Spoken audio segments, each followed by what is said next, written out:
हमारे साथ सहयोगी दीपक चौबे जुड़ गए हैं। दीपक, देखें तो एक ऑफिशियल क्लोजिंग जो है वो G20 की हो चुकी है, लेकिन अगर हम तस्वीरों को देखें और अगर हम देखें कि जिस तरह से भारत की अध्यक्षता में G20 शिखर सम्मेलन हुआ, सफल आयोजन हुआ और समापन भी हो चुका है, लेकिन भारत को इससे काफी कुछ मिला है। बिल्कुल चारुल, अगर कहा जाए तो भारत को इससे बहुत कुछ मिला है और विश्व पटल पर ये देखने को मिला है कि जिस तरीके से भारत की जो छवि है वो विश्व में कहीं ना कहीं एक अलग पहचान बनाती है।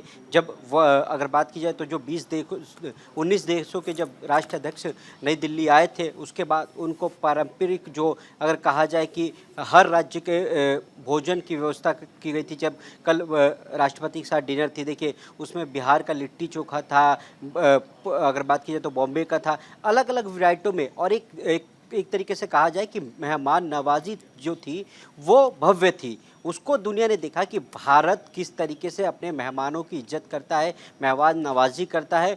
और ये जाहिर सी बात है कि जब अगर बात की जाए तो चाहे अगर साउथ चाइना सी की बात कर ली जाए या फिर अलग अलग देश जो सोचते हैं कि भारत या फिर पाकिस्तान जो हमारा पड़ोसी मुल्क है, कहीं ना कहीं लगातार वो कोशिश करता है कि भारत में कुछ ऐसी गतिविधियां हो जिससे कि नुकसान हो विश्व पटल पर, चाहे वो जम्मू कश्मीर को लेकर हो या फिर जो जम्मू कश्मीर के आसपास को इलाकों को लेकर हो। पर ये जिस तरीके से G20 की भारत ने अध्यक्षता की, उसके बाद इसका भव्य समापन भी हुआ और जितने भी राष्ट्राध्यक्ष अगर बात की जाए तो जो भारत आए थे उन्होंने एक गर्मजोशी से के साथ प्रधानमंत्री नरेंद्र मोदी से मुलाकात की और एक मैसेज दिया कि हम भारत के साथ हैं।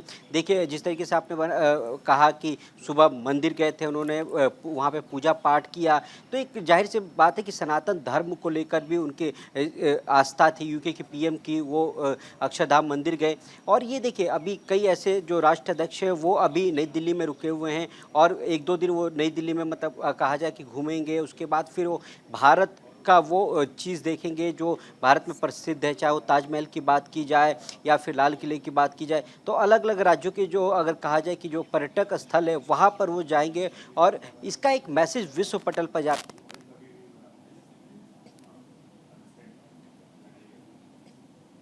दीपक, एक चीज और समझना चाहेंगे कि अगर हम देखें G20 के बारे में बात कर ले तो कई अहम समझौते जो हैं वो इसमें हुए हैं। जैसे Bharat Europe middle east economic corridor पर बेहद अहम समझौता हुआ है। क्रिप्टो करेंसी को लेकर प्रधानमंत्री ने कहा कि क्रिप्टो करेंसी एक बड़ी चुनौती है।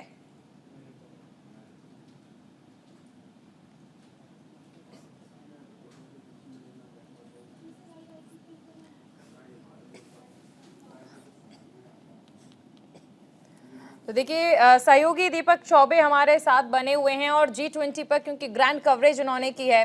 दीपक, क्योंकि हम बात कर रहे हैं कि भारत को फायदा क्या हुआ, वैश्विक मुद्दे क्या क्या रहे, जलवायु परिवर्तन एक मुद्दा रहा, क्रिप्टो करेंसी किस तरह से चुनौती है पूरे विश्व के लिए, इस पर भी बातचीत की गई। साइबर सिक्योरिटी पर हमें किस तरह से काम करना है, इस पर बात की गई। आर्टिफिशियल इंटेलिजेंस की जरूरत क्या है दुनिया को लेकर, इसके लिए बातचीत की गई। Bharat Europe middle east economic corridor जैसे बेहद अहम समझौते भी हुए। यानी कुल मिलाकर कहा जा सकता है कि मेजबानी के साथ साथ काफी कुछ ऐसा रहा जो ऐतिहासिक रहेगा हमेशा।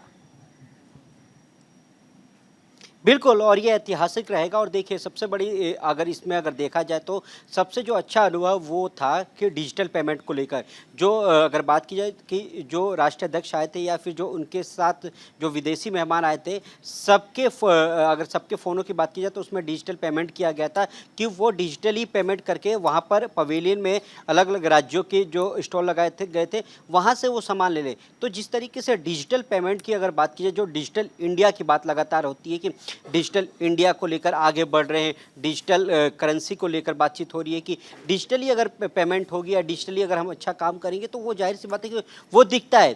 तो इसको लेकर अलग अलग यानी और देखिए जिस तरीके से अगर बात की जाए तो यूरोपीय संघ की बात की गई थी कि जिसमें कि बड़ा हाईवे नेटवर्क बनाने की भारत और यूरोपीय देश करेंगे।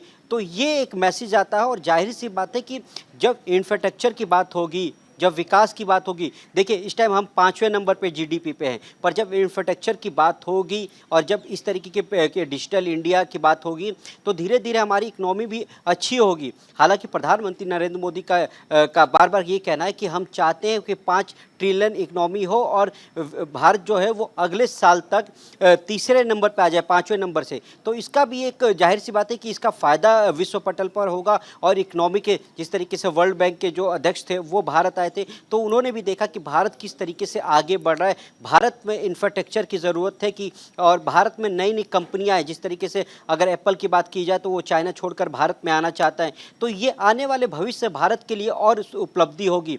उसके बाद अगर बात की जाए तो रक्षा से क्षेत्र की बात की जाए तो जिस तरीके से लगातार अमेरिका जो है वो अपना ड्रोन जो है वो भारत को देने के लिए कह रहा है, हालांकि वो कम बजट में है। इससे पहले भी देखिए अमेरिका लगातार कहता है कि ठीक है हम assemble made in of India की तरह करेंगे कि मेड इन कि हम भारत में बनाएंगे और उसको मेड इन इंडिया का नाम दिया जाएगा। तो इससे आने वाले भविष्य में रोजगार बढ़ेगा।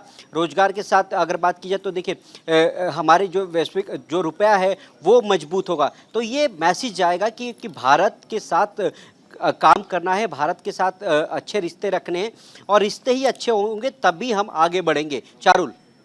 बिल्कुल दीपक, देखिए आपने डिजिटल पेमेंट का जिक्र किया तो सबसे अहम चीज यही है कि प्रधानमंत्री नरेंद्र मोदी डिजिटल पेमेंट को लेकर लगातार बढ़ावा देते रहे, लेकिन क्रिप्टो करेंसी को लेकर भी उन्होंने ये कहा कि इसके लिए अलर्ट होने की जरूरत है क्योंकि वैश्विक स्तर पर एक बड़ी चुनौती बनती जा रही है क्रिप्टो करेंसी। साइबर सिक्योरिटी का भी वो जिक्र करते हैं। यानी जिस तरह ये कहा जा रहा था कि G20 का मतलब ये नहीं है कि भारत में हो रहा है तो भारत के मुद्दे, बल्कि वैश्विक पटल पर जो मुद्दे हैं उन्हें उठाया जाएगा और इन हर मुद्दों पर प्रधानमंत्री मोदी ने विचार भी रखे और ध्यान भी आकर्षित किया।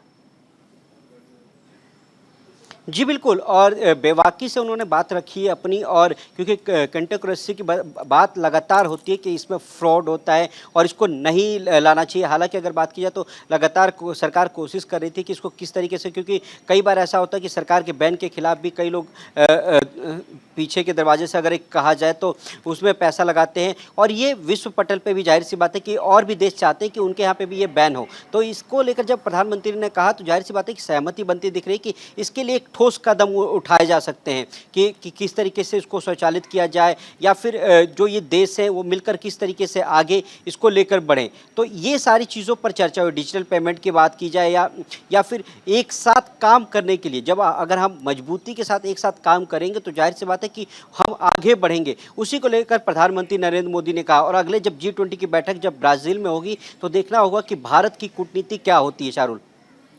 बिल्कुल, ये भी समझना चाहेंगे आपसे कि क्योंकि तमाम समझौते हुए हैं और ऐसे में यहाँ से चीन को क्या संदेश देने की कोशिश की गई है, क्योंकि जिस तरह हमने जिक्र भी किया कि Bharat Europe middle east corridor जिस पर समझौता हुआ है वो कहीं ना कहीं चीन हैरान हो जाएगा, परेशान हो जाएगा इन समझौतों से, क्योंकि चीन का डर आप इस तरह देख सकते हैं कि चीन के राष्ट्रपति भारत आते ही नहीं है जब G20 का शिखर सम्मेलन होता है, जब से ऑफिशियल मैप जारी किया गया चीन की ओर से। बिल्कुल, और देखिए जाहिर सी बात है चीन को यह लगता है कि जिस तरीके से भारत ने G20 की एक बैठक जो है वो अरुणाचल प्रदेश में की थी तो उसको लेकर नाराज़गी थी। और लगातार पहले देखिए G20 की बैठक से एक हफ्ते से पहले तक क्लियर था कि शी जिनपिंग भारत आएंगे, पर 2 दिन पहले उनका जो प्लान है वो कैंसिल हो जाता है, उनकी जगह प्रधानमंत्री आते हैं। तो ये कहीं ना कहीं एक मैसेज देने की कोशिश करते हैं कि हम नई दिल्ली नहीं आएंगे, हम नई दिल्ली से बात भी नहीं करना चाहते हैं। पर दूसरी तरफ अगर बात की जाए तो अमेरिका जो हमेशा भारत के साथ है, जो बाइडन भारत आते हैं, दिल्ली आते हैं, उसके बाद वो प्रधानमंत्री नरेंद्र मोदी से प्रधानमंत्री आवास पर मुलाकात करते हैं। और आज देखिए आज सुबह वो राजघाट जाते हैं, दर्शन महात्मा गांधी की जो समाधि है वहाँ जाते हैं, उसका दर्शन करते हैं, उसके बाद वो निकलते हैं। पर कहीं ना कहीं भारत और क्योंकि भारत और अमेरिका की दोस्ती लगातार बढ़ती जा रही है, इसको लेकर चीन में कहीं ना कहीं एक उस डर है कि ये दोनों देश अगर साथ आते हैं तो आने वाले समय में चीन को दिक्कत होगी। क्योंकि देखिए कई सारी ऐसी कंपनी है जो लगातार चीन छोड़कर भारत में आने की कोशिश कर रही हैं। वहाँ अगर देखिए वियतनाम अभी जो बाइडन जा रहे हैं, वियतनाम को लेकर लगातार अगर बात की जाए तो चीन का रुख साफ है कि वो कहता है कि वियतनाम हमारा है। एक तरफ भारत वियतनाम को मदद भी कर रहा है। साउथ चाइना सी की बात करें तो साउथ चाइना सी में अमेरिका से लेकर भारत भी अपनी लगातार पनडुब्बी है या फिर जहाज़ है वो लगातार भेजता रहता है निगरानी के लिए। और लगातार चीन साउथ चाइना साउथ जो बात की जाए तो उस पर लगातार कहता है कि ये हमारा है। तो कहीं ना एक कूटनीतिक तरीके से भारत ये समझाना चाहता है कि जो आप सोच रहे हैं कि भारत पुराना भारत है, वो पुराना भारत नहीं है, वो 2023-2024 का भारत है और भारत मजबूती के साथ खड़ा है और भारत अपने लिए कुछ भी कर सकता है। तो ये एक मैसेज देने की कोशिश की। हालांकि लगातार जो कहते हैं ना कि खिसियानी बिल्ली, उस तरीके से लगातार चीन का रवैया रहा है। चीन लगातार भारत को कोशिश करता है कि विश्व पटल पर किस तरीके से उसको डिमोलाइज किया जाए या फिर किस तरीके से उसकी बात काटी जाए। या कई बार आपने देखा होगा कि यूएन में भी हुआ है कि भारत के अस्थायी सदस्यता को लेकर वो वीटो पावर लगा देता है। तो आने वाले में भविष्य में चीन को ये पता है कि भारत सुपर पावर बनेगा और चीन को पीछे छोड़ेगा। हालांकि चीन आज भी भारत अब पुराना भारत नहीं है, भारत बदल चुका है, सशक्त भारत बन चुका है, विश्व गुरु भारत बन चुका है। बहुत शुक्रिया दीपक इस तमाम जानकारी के लिए।